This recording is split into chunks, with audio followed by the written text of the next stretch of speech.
से क्या दहेज मांगे और ये 25 गज के मकान में क्या रख लेंगे हम, कितना कुछ रख लेंगे। गाड़ी थी दहेज की जो भी थी वो चलाने तक नहीं आती थी मुझे, उसकी पार्किंग देता हूँ मैं।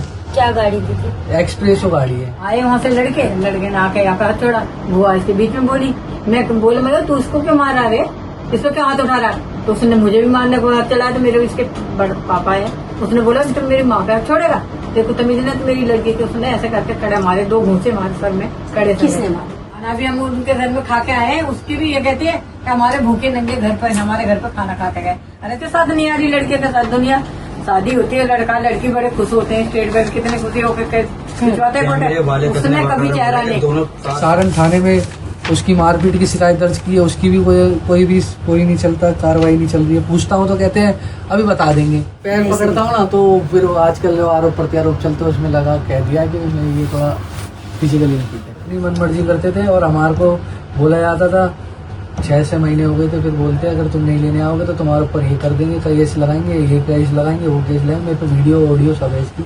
रिसेप्शन में से आते हैं घर पे इसके साथ नहीं, हमने बोला चलो रो रही है कोई बात नहीं, माँ बाप बोले चलो हम छोड़ आते हैं, आ जाओ आप भी। सटीक खबरों का सीधा असर। आप देख रहे हैं NCR समाचार, सच्ची और पक्की खबरें। नमस्कार, मैं साहिबा और आप सभी का स्वागत है NCR समाचार में। देखिए इस वक्त मैं मौजूद हूँ राजधानी दिल्ली के दक्षिणपुरी इलाके में, जहाँ पर एक ऐसी वारदात जो आप सुनेंगे तो हैरान हो जाएंगे। एक दुल्हन शादी होकर आती है, उसके बाद शुरू होता है उसका खेल। देखिए दुल्हनों के खेल तो आपने बहुत देखे होंगे। जब पति अत्याचार करता है तो हा हुल्ला मच जाता है और लोग परेशान होने लगते हैं, कितना बुरा पति है, कितना शराबी है, बीबी को मारता है और कितनी सारी बातें। ऐसे पति को तो सज़ा होनी चाहिए। हज़ारों कानून बन गए महिलाओं के लिए, लेकिन क्या आज उन कानूनों का महिलाएं सही पालन कर रही हैं? नहीं, क्योंकि आज कुछ महिलाएं उन कानूनों का दुरुपयोग कर रही हैं, जैसे कि मैंने और भी खबरें बहुत सारी की हैं ऐसी। ऐसा ही कुछ एक केस में देखने को मिला है। एक दुल्हन जब शादी होकर आती है तो अपने पति के साथ ना तो वो बातचीत करती है ठीक से, ना उठती बैठती है और हमेशा गुस्से में रहती है। उसके बाद वो अपने मायके चली जाती है, मायके से फिर वापस आती है, फिर चली जाती है, फिर आती है। उसके बाद वो कंप्लेंट दर्ज करा देती है अपने पति के नाम की। उसके बाद वो यहाँ पहुँचती है और जितना भी सामान होता है, सास का, पति का, घर के लोगों का, गोल्ड सारा जो है वो निकाल कर ले जाती है। और साफ तौर पर ये CCTV वीडियो में साफ दिखाई दे रहा है। मोहल्ले के लोगों ने ये वीडियो बनाई, अटैचियाँ भर के सामान ले गई, जो कपड़े थे, लत्ते थे, जो छोटा मोटा गोल्ड था, जितना भी था। ऐसा नहीं है कि बहुत अमीर लोग हैं, लेकिन मिडिल क्लास लोग हैं, जितना भी था वो सारी चीज़ें वो ले गए। उसके बावजूद भी प्रताड़ित किया जा रहा है। सहारण फरीदाबाद थाने से कॉल आती है 2 जून को। जब यहाँ से पहुँचते हैं ये लोग तो वहां पर होता है असली खेल। वहां पर इनकी माँ को मारा जाता है, बुआ को मारा जाता है और सामने खड़ी रहती हैं आईओ, और ये सारा काम जो होता है आईओ के सामने होता है। उसके बाद लड़की के भाई ने हाथ में कड़ा फंसाकर जिस तरीके से इनकी बुआ के सर पर मारा था, SHO ने वहां के बाहर लेकर जाने नहीं दिया गया, क्योंकि MLC ना बन जाए, कहीं केस ना हो जाए। तो क्या एक तरफा ये केस है? चलिए मैं माता जी से बात करती हूँ। क्या सब मामला है पूरा, आप मुझे बताएं। हम गए थे, हम तो पूछते गए थे। शुरू से बताइए क्या हुआ। शुरू से क्या बता, हम आराम से बात कर रहे थे उनसे। आए वहाँ से लड़के ने आके यहाँ पे हाथ छोड़ा, बुआ इसके बीच में बोली, मैं बोले मैं तू इसको क्यों मार रहा है, इसको क्यों हाथ उठा रहा है? तो उसने मुझे भी मारने को हाथ चलाया। तो मेरे इसके बड़े पापा है, उसने बोला तुम मेरी माँ का छोड़ेगा, देखो तमीज ने तो मेरी लड़की के उसने ऐसे करके कड़े मारे, 2 घूंसे मारे सर में कड़े। किसने मारे? लड़की के भाई ने, सुमित ने। वो लड़की मेरी बेहोश पड़ी, हमने सब थाने वालों को चिल्लाया, क्योंकि तुम ऐसे पिटवा रहे हो थाने में लाके, ये तुम्हें तमीज है? वैसे कहते हो लेडीज हाथ नहीं उठाते, आप क्यों हाथ उठा रहे हैं? तुम्हारे सामने क्यों मार रहे हमारे बच्चों को और हमें मार रहे हैं? जब वो सारे भाग के आए फिर इनको ले गए, उसको लड़के को मारा, उसको 2-3 थप्पड़ अंदर ले गए, बैठा दिया उसको जाके। फिर हमें जब घर पर कह रहे हम तुम्हें छोड़ेंगे, तुमने बुलाया क्यों फिर हम पे? इसीलिए हमला करवा, पुलिस के सामने मार रहे हैं। ये क्या इंसाफ है? ये ऐसे बोला हमने उनसे। आपकी बहू ने क्या केस डाला है आपके ऊपर? कि हमसे दहेज मांग रहे, क्या दहेज की मांग कर रहे हो आप? कि हमें बड़ी गाड़ी चाहिए, ये चाहिए बस, और कुछ नहीं। क्या आप मांग रहे हैं दहेज? हम क्यों मांगेंगे जब उसका यही ना हमको समझ नहीं मारे, हम उस पर क्या मांगेंगे? हमें भगवान के दिया था बहुत कुछ। ये घर आप देख सकते हैं, बहुत छोटा सा घर है, 20-25 गज का घर होगा। भरेंगे और देखिए जिस तरीके से दहेज के खिलाफ जो कानून बना है, तो क्या आज की महिला, एक वीडियो है जो सोशल मीडिया पर इन्होंने डाली है, उसमें आप भाषा से अंदाजा लगा सकते हैं महिला की। क्या ये लोग गाड़ी की मांग कर सकते हैं? क्या ये दहेज की मांग कर सकते हैं? ये तो यही लोग बताएंगे, लेकिन अगर ये सही है तो इनके पास सारे एविडेंस है, ये इनका कहना है। हमको सब कुछ है, पूरा सबूत है उसका, जैसे वो बोलती है, जैसे हमसे रखती है। अच्छा, आप लोगों ने आरोप लगाया है कि आपकी बहू आपके पीछे से आई और सारा सामान लेकर हाँ, चली। ये नहीं थी, मैं थी घर में, मैं दादी हूँ। अच्छा। मैं उधर खाना बना रही थी, वो यहाँ बैठी थी, मैं बोली आजा खाना खा ले, तो करी मैं नहीं खा रही, नहीं आई। भैया अपने कहाँ से ऑर्डर कर रहा हूँ, तो खाना मंगा लिया अपना, अंदर खा रही है। फिर हमने बोला ये क्या है, ये कहाँ से आए भैया, तू कैसे आया? कह रहे इन्होंने खाना मंगाया। कौन है? मैं तो बहू ने। कह रहा हाँ माँ, इन्हें खाना मंगाया, हम तो देने आए। मैं उनसे भी क्या बात करें हम, जब उनने, मैं कह रही घर में जब खाना आया तो वहाँ से क्यों मंगाया तूने? घर में नहीं खाना? कह नहीं खा रही, मेरी मर्जी। कितने साल की है आपकी बहू? उम्र की पता नहीं आप इधर आइए एक बार। जो भी है मगर होगी 25-26 की, वो नहीं बता भी तो होगी वापिस। जो भी उम्र होगी उससे करता होगी। इधर आपकी बहू है, आपने रिश्ता कैसे तय किया? अरे इसके बैठ जाइए। फंसा दिया हमें बताया रिश्ता, कि लड़का एक ही लड़की दिन में ने उसने ये- बताया। तो वो कहीं फरीदाबाद में उनकी रिश्तेदारी थी, वो गए होंगे, तो इनको फोन करा हमारे हस्बैंड को कि भाई ऐसे ऐसे लड़का तेरा देखेंगे। तो इन्होंने बोला कि अगले संडे को बता देना, दिखा देना, लड़के को दिखाना। क्या नहीं, आज ही दिखाना है।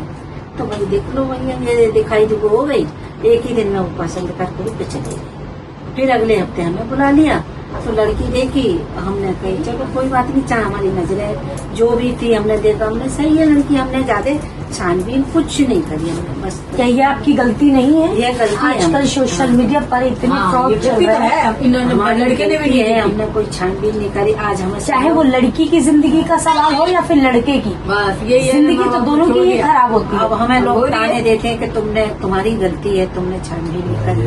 अब हम इतने सीधे साधे लोग थे, उसके पापा भी सीधे थे, वो सोचते रहे कह रहे हम अपने बेटे की शादी करेंगे, खुशी करेंगे, जैसा हो रहा होने दो, कोई बात नहीं। लड़की देख ली, हमने लड़की देख ली, है लड़के की उम्र हमने 6 महीने में सब कुछ कर दिया, जो भी है देखो, है ना भाई, हमने देख ली जो भी है। लड़के से बड़ी लगती है आपकी? अब तो आप देख सकते हो, हम इसमें तो कोई नहीं बता सकते, आप फोटो देख लो। अब वैसे में मुझे क्या मालूम, आप तो देख उसका भी कौन रहे सा उस जन्म हमें क्या मालूम कब हुआ कब नहीं हुआ, हम ये नहीं कह सकते। बस ये है, हमने अरमानों से शादी करी थी अपने बेटे की, यही चाहते अपनी कि हम खुशी से बच्चे शादी खुशी करी। बस देखो, ये आई है ये बहू, खाने के अंदर पड़ी है लड़की। बहू आई है हमारे घर में, जैसे भी आई हमने कि चलो खुशियाँ मनाएंगे, मगर वो जिस तरह बहू आती है खुशियाँ होती है, वो खुशियाँ नहीं मिली है उसे। क्या रिश्तेशन हुआ था शुरू से? रिश्तेशन पार्टी पे उसे क्या बताएं, रिसेप्शन हुआ है और रिसेप्शन में भी वो ऐसे ही, क्या नाम है, वो उतर रही है, फोटो वाला कह रहा फोटो करा लो, वो ऐसे नहीं, फोटो वोटो भी सही से करे, बस यही है। और इन सब कुछ अम्मा आप इधर आइए। रिसेप्शन पार्टी पे हमने बोला भाई अब सब कुछ हो गया, अपने अपने घर चल जा रहे हैं, जब सब चलेंगे तो हम भी चलते खाना वाना खा के, इसके मैके वाले उनको खाना खिला के, भाई आप उनको छोड़ने आए, मैं चलो आप अपनी गाड़ी में बैठो जाओ। वो जाने लगे तो रो रही है पीछे से ही, रोने लगी भगी छूट के, कि नहीं मैं तो अपने माँ बापों के साथ जाऊंगी। इसके वो तो एक दुख होता ही है। हाँ, तो मैंने बोला बेटा मेरे साथ भी नहीं आई वो शादी में जैसे रिसेप्शन में से आते हैं ना आते जब, घर पे, इसके साथ नहीं, हमने बोला चलो रो रही है कोई बात नहीं, माँ बाप बोले चलो हम छोड़ आते हैं, आ जाओ आप भी समझाओ इसे, ऐसा ऐसा नहीं लगता, रोड पे तो रो रही है, सारी पब्लिक देख रही है, बेइज्जती हो रही है, रोड पे रोते हैं, ऐसे रोते हैं कोई नहीं, घर पे चल आराम से बैठ, बात कर, क्या बात है, क्यों रो रही है, कोई परेशानी है। हमने ये भी पूछा तो नहीं, उनके नहीं मैं तो अपने घर जाऊंगी, तुम्हारे घर नहीं जा रही, ये कोई तरीका है? क्या जबरदस्ती शादी कराई गई थी उस लड़की की? अब ये लगा तो हमें पता नहीं, मुझे तो महसूस हुआ कि जबरदस्ती भेजी है, जो इसके साथ नहीं आ रही, लड़के के साथ। दुनिया शादी होती है, लड़का लड़की बड़े खुश होते हैं, स्टेट बैंक कितने खुशी होकर खिंचवाते कैमरे वाले हैं, उसने कभी चेहरा नहीं, दोनों साथ बैठो, नहीं। हट रही है कैमरे में सब वाली वीडियो। कभी हो जाए इतने वो रहना तो खड़ी हो जा बढ़िया, उसके बाद करा रही है बैठा तो मुंह में बना सकत को बुरी सकत को बना के बैठी। जब भी कहीं अपने बेटा बेटी की लोग शादी करते हैं तो क्यों छानबीन करते हैं, खोजबीन करते हैं, कहीं कोई गलती न हो जाए। आज इस परिवार से यही गलती हुई बहुत है बड़ी गलती हो गई है कि रिश्ता देखा और भरोसा किया, बिचौलिया पर भरोसा कर लिया कि जो कर रहे हैं वो ठीक कर रहे हैं, लेकिन नहीं। हमारे बच्चों की जिंदगी का सवाल होता है और भरोसा हमें अपने ऊपर करना होता है, बिचौलिया पे नहीं। ऐसे कितने केस हमने देखे हैं जो बिचौलिया द्वारा कराए गए और उसके बाद अपराध जन्म ले लेता है। ले लिया और आज ये स्थिति इस दूल्हा के साथ हुई है। मैं आपसे बात करना चाहती हूँ, बैठ जाओ, शुरू से बताएं ये सारी चीजें क्या हुआ। मेरा नाम चंद्र है, मैं दक्षिणपुरी से हूँ, दिल्ली। अब मेरी शादी हुई थी 2 फरवरी 2025 से और 5 तारीख का हमारा रिसेप्शन था। रिसेप्शन वाले दिन भी बहुत दुर्व्यवहार हुआ हमारे साथ, जिससे मैंने विरोध किया तो कहा जाता कि कोई बात नहीं, समझा जाए। क्या दुर्व्यवहार हुआ? दुर्व्यवहार ये था कि रिसेप्शन पे बैठना उठना, जो हमारे से डिस्टेंस बनाना, तो मैंने चलो कोई बात नहीं, अनकम्फर्टेबल होगा, मैं एग्री करूँ, नहीं शादी है और कोई बात नहीं। तो इस तरीके से फिर आगे चलते ये लड़की आती थी जाती थी, जिसमें इसके भाई का बहुत सहयोग रहता था। भाई है इसके सुमित दस्तोरिया और बाकी साथी संबंधी आते थे इनके। कभी एक बड़ा बुजुर्ग नहीं आता था, कभी माता बहनें किसी प्रकार की होती है जो आती नहीं थी, जो समाज में बैठी हो सामाजिक हो, तो ऐसे नहीं आता था। कभी मुझे कह दिया जाता था कि हम तो ले जा रहे लड़की को। अब मैं पूछता था कि क्या कारण है, तो बताया नहीं जाता था। ले जा रहे थे, ले जा रहे, हम छोड़ देंगे 10 दिन में। आपकी इजाजत की जरूरत नहीं पड़ती? नहीं, ऐसी कोई इजाजत नहीं होती, तो खुद ही लेके जाते थे। जिसमें आपके परिवार माता जी की, दादी किसी की भी नहीं, अपनी करते थे, अपनी मन मर्जी करते थे। और हमारे को बोला जाता था 6 महीने हो गए थे, फिर बोलते अगर तुम नहीं लेने आओगे तो तुम्हारे ऊपर ये कर देंगे, केस लगाएंगे, ये केस लगाएंगे, वो केस लगाएंगे। मेरे तो वीडियो ऑडियो सब है, इसकी प्रूफ है। तो अभी हम 2 जून को गए सारण थाने में, तो हमारे साथ मारपीट करी, नोटिस पे बुला के हमारे साथ मारपीट करी जाती है। थाने के अंदर? थाने के अंदर है, आयोग के सामने। क्या नाम है आयोग का? अंजू भाटी आयोग। थाना कौन सा है? थाना है सारण थाना फरीदाबाद। और अभी मेरे को 2 दिन बाद पहले अभी मेरे को कॉल आया वहीं से, सरोज कुमार जी कह रही है कि मैं नहीं आया हूँ, अपनी फैमिली को वापस यहाँ लेके आया, जल्दी से जल्दी मेरे को कार्रवाई करनी है आगे के लिए। तो मैंने बोला मैडम कार्रवाई करनी है, जो भी कार्रवाई हो। मैंने बोला मैडम जो अभी हम जांच पे आए थे, हमारे पास जो मारपीट हुई उसकी तो कोई कार्रवाई नहीं हो रही। उस लड़की के खिलाफ जो उसने हमारे पे महिलाओं के ऊपर हाथ उठाना बहुत बड़ी बात होती है, और वो भी थाने के अंदर। चलो मेरे को मान ऐसा लेता कौन बात सा होती आपने अपराध किया था जो कि आपकी दादी बुआ और आपकी मम्मी के ऊपर हाथ छोड़ा गया, थाने के अंदर पीटा जा रहा है आप लोगों को? अपराध तो ये मैं जानता नहीं। अपराध तो वो ये मनगढ़ंत कहानियों को बनाते हैं, ठीक है। वहाँ पर बताया जाता है कि लड़की को टॉर्चर करते हैं, दहेज मांगते हैं, दहेज की बात न मांगी, तो इतने दिन लड़की रही नहीं, उससे क्या दहेज मांगे। और ये 25 गज के मकान में क्या रख लेंगे हम, कितना कुछ रख लेंगे। गाड़ी दी दहेज की, जो भी दी, वो चलाने तक नहीं आती थी मुझे, उसकी पार्किंग देता हूँ मैं। क्या गाड़ी दी थी? एक्सप्रेसो गाड़ी है। तो मतलब दे रखी है, उसके बावजूद भी ये आरोप लगा रहे हैं कि आप एक्स्ट्रा मांग रहे हैं? एक्स्ट्रा मांग रहे हैं कि बड़ी गाड़ी मांग रही है, पता है। ऐसे आरोप प्रत्यारोप से घेर रखा है। और ये महिला आयोग के द्वारा जो पुरुषों को प्रताड़ित किया जा रहा है, मैं तो चाहूंगा सरकार से कि पुरुष आयोग भी बनाया जाए, जिसकी निष्पक्ष जांच हो करे। ये मनगढ़ंत कहानियां, मौखिक रूप से तो कहानियां बनाई जाती है, जो दर्ज कर दी जाती है, और पूरा का पूरा लड़के का पूरा परिवार इसे कोर्ट कचहरियों में, थानों में घिसता चला जाता है। आप ये कह रहे हैं कि कई बेकसूर लोगों को फंसा दिया, बेकसूर लोग ही फंस रहे, आत्महत्या। और ये नीले ड्रम में पैक हो रहे, हनीमून पे जा रहे, धक्का दे दिया जा रहा है, कभी जहर दिया जा रहा है। कितना लोग प्रताड़ित हो रहा है, इन्हीं सारों से हो रहा है। जो महिला जो जिस प्रकार से आरोप प्रत्यारोप लगाती है ना, मौखिक रूप से शिकायत दर्ज करा देती है, ना किसी की जांच होती, ना पड़ताल होती। जांच पड़ताल पर जाओ तो या तो वहाँ पे रिश्वतखोरी चल रही होती है, या कुछ ना कुछ चल रहा होता है। तो एक तरफा सुनवाई से कार्रवाई नहीं होती है। और मेरी तो अर्जी इतनी जगह लगा रखी है मैंने, डीसीपी ऑफिस में लगा रखी दिल्ली के, वहाँ भी कोई सुनवाई नहीं हो रही। अभी तक मेरे को कोई आयो नहीं मिला।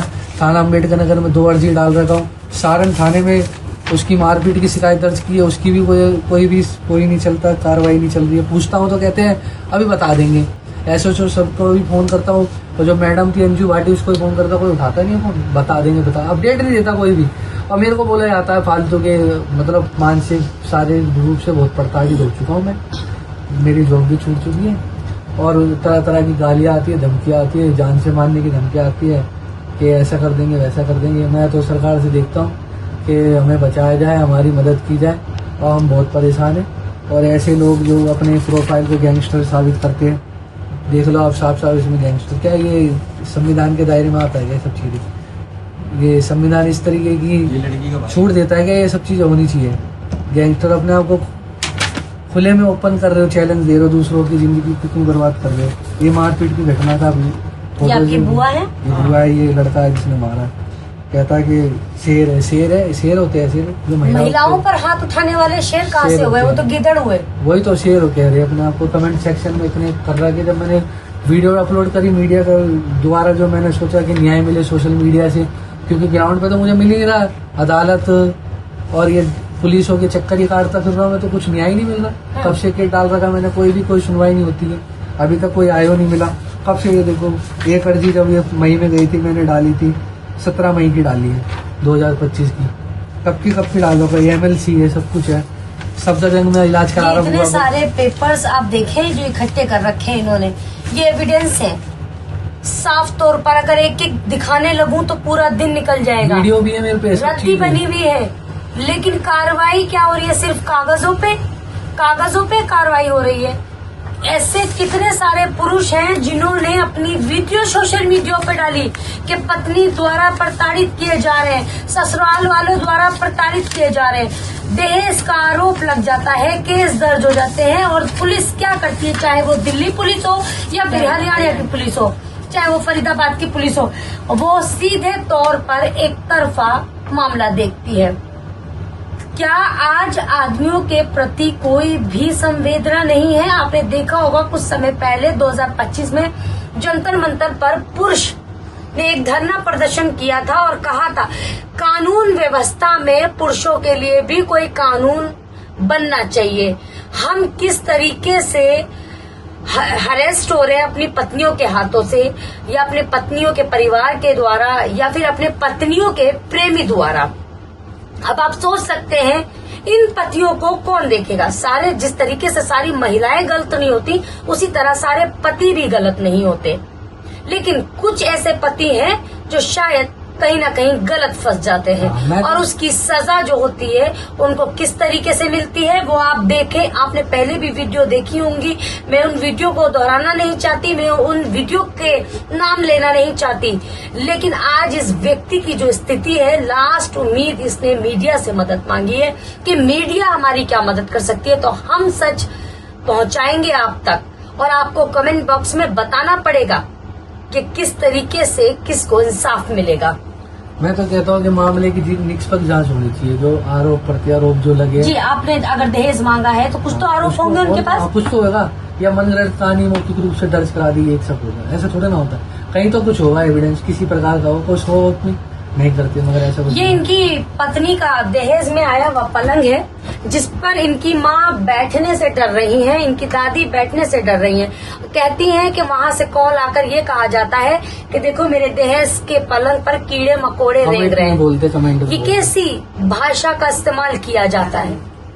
खाना भी हम उनके घर में खा के आए हैं, उसकी भी ये कहती है कि हमारे भूखे नंगे घर पर, हमारे घर पर खाना खा के गए। अरे तो बोल देती, हम बरातियों से कह देते भाई जो खाना खा रहे हो वो डाल के आओ थाली में, वो अच्छा रहता। बोर्ड लगा देते कि जब खाना खा के जा रहे हो तो पैसे डाल के जाओ, यहाँ हम नहीं खाते तुम्हारा खाना। अब आप क्या मांग रख रहे हैं? मैं तो ये कहता हूँ निष्पक्ष जांच हो, और मैं सरकार से गुहार लगाऊंगा कि इस प्रकार से जो पति प्रताड़ना चल रही है समाज में, पुरुषों को जिस प्रकार से पत्नियों द्वारा, जो उनके परिवार द्वारा जो परेशानियां कर रहे हैं, मानसिक बहुत प्रताड़ना, बहुत परेशान हो रहे लोग, आत्महत्या कर रहे हैं, किसी प्रकार की समस्याओं से जूझ के अपने आप के कंगाल हो जा रहे हैं, परिवार से कंगाल हो जा रहे हैं, पैसों से कंगाल हो जा रहे हैं। वो मैं चाहूंगा कि निष्पक्ष जांच हो करें और एक पुरुष आयोग बना जाए, और जो भी मदद हो हमारी की जाए। हम बहुत परेशान हैं, सरकारी नौकरी वोकरी भी छूट चुकी है, सरकार हमारी इस पुकार को सुने और जल्द से जल्द जो भी कार्रवाई होती है की जाए। मैंने DCP को अर्जी दे रखी, दिल्ली के अम्बेडकर नगर थाने में दे रखी है, कोई सुनवाई नहीं होती है, कोई आयो नियुक्त नहीं होता, कोई जांच पड़ताल नहीं होती। सच झूठ तो देखा जाए, ये मनगढ़ंत कहानियों से क्या चलेगा?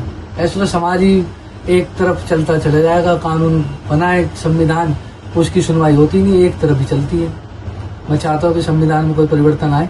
के साथ घूम जाता है। हम ना ये जो नहीं रहना चाहती थी, हमने इसने बड़े प्यार से पूछा इधर आइए कि आप। क्या बात है, तुम क्यों नहीं रहना चाहती? देखो जो भी है तुम्हारे संग कुछ भी बीता हुए, इन्होंने पैर भी पकड़े उसके कि हम हाथ जोड़ कर प्रार्थना करते नई तरीके की जिंदगी हमारे संग शुरू करो, मगर उसके कोई असर नहीं होता। यही बात था। और पता है पैर पकड़ता हूँ ना तो फिर वो आजकल जो आरोप प्रत्यारोप चलते हैं उसमें लगा कह दिया कि मैं ये थोड़ा फिजिकली ठीक है, तो ऐसे फालतू की बातें पता पति पत्नी के बीच तो ये तो पर्सनल संबंध हुए, तो इसमें क्या? ये सब चीज़ें डिक्लेयर कर दी, मेरे को बहुत बुरा लगा ये सब चीज़ें। मेरे पे तो मेडिकल जाते इस सब चीज़ों को मैं करवा के बैठा हुआ, कोई ऐसी कुछ है ही नहीं। बताओ ये मतलब इन्होंने शर्मिंदगी की बात। शर्म बहुत बड़ा, मेरे को धक्का लगा, फिर भी मैंने चलो अपना एक होता है करवाते देखते, ये सब चीज़ें गलत हुई, मतलब मेरे साथ ये चीज़ नहीं होनी चाहिए थी। वो लोग नाम क्या है आपका? चंदन महरोलिया।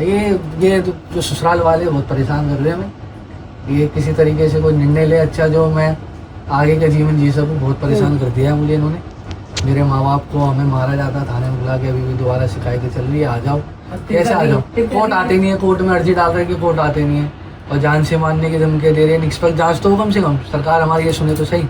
नहीं सुनती। इसने मम्मी पापा के कहने से बेचारे, इसने बहुत सीधा है। आप इसके गली के बाहर कहीं भी, अभी तो बहुत लोग आते हैं। क्या बताएं, मुंह से भी नहीं कह सकते। आप वहाँ पूछ लो गली के बाहर जाके कि चंदन नाम सिर्फ का एक आज्ञाकारी बेटा होने की सजा मिली है। इसे यही सजा मिली है, क्योंकि इसने सोचा जो माँ बाप देखेंगे बेहतर मेरे लिए बेहतर होगा।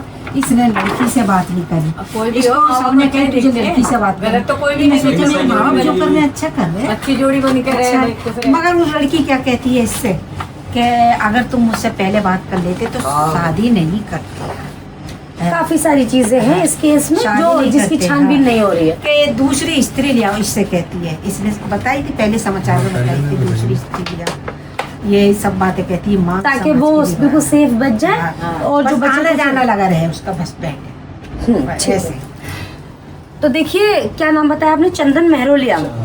चंदन महरोलिया जी का ये केस है और आपने सारी बातें सुन ली, लेकिन आज चंदन महरोलिया की हालत ठीक नहीं नजर आ रही है। कहीं ना कहीं वो टूट खाना भी चुके नहीं खा हैं, सकते।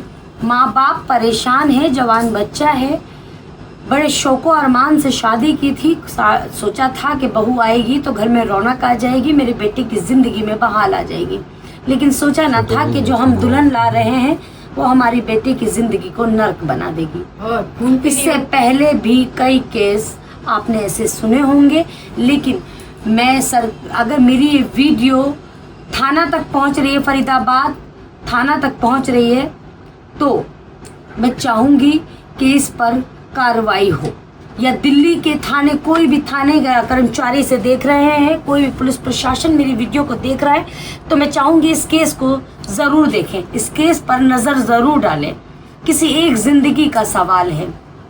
इस तरह से प्रताड़ित करना, दहेज का केस लगा देना और अन्य चीज़ें जो पर्सनल होती हैं उन चीज़ों को उजागर करना बहुत शर्म की बात है। और पहले कहा जाता था कि स्त्री ले आओ, ताकि आप अपनी अगर दूसरी शादी कर लेते हैं तो आपके ऊपर एक और केस बन जाएगा, देन मैं जो हूँ मैं बिल्कुल सेफ बच जाऊंगी। तो आप अंदाज़ा लगा सकते हैं। और एक वीडियो है जो मैं ज़रूर डालूंगी, उसमें कहा जा रहा है, देखिए पति जब परेशान हो गया तो उसने एक वीडियो बनाई, उसमें भाषा का दोनों मतलब इनकी पत्नी और साले की भाषा का जो इस्तेमाल है वो भी आप देख सकते हैं, और 112 नंबर का क्या इस्तेमाल किया जाता है वो भी आप समझ पाएंगे। देखिए इस खबर में तो बस इतना ही, तब तक के लिए इजाज़त दीजिए, नमस्कार।